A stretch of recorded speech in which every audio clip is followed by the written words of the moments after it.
Et je crois que l'adolescence, effectivement, c'est une période très difficile de triple deuil.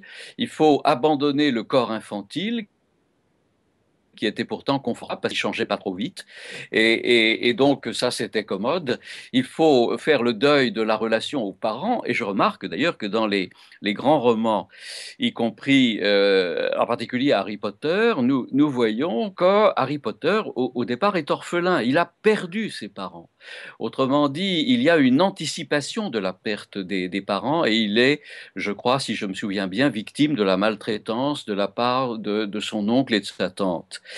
Eh bien, on voit aussi que dans Divergente, l'héroïne ne sait pas du tout où aller, mais elle doit quitter ses parents et elle doit s'intégrer dans l'un des 5 clans qui lui sont destinés et elle ne parvient pas à savoir exactement dans quel clan elle doit aller.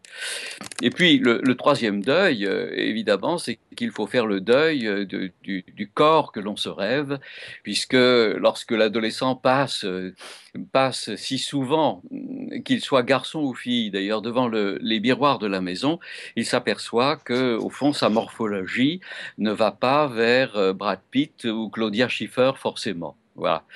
Voilà ce que je peux dire, c'est-à-dire que chez l'adolescent, je crois qu'il y a un scénario imaginaire, et peut-être qu'on y viendra avec votre dernière question, il y a un fantasme très puissant qui surgit à l'adolescence et qui, effectivement, lui suggère, en quelque sorte, de se faire naître lui-même et de renoncer à ce quoi on ne peut en aucun cas renoncer, c'est-à-dire renoncer à être le résultat de la rencontre désirante entre ses parents.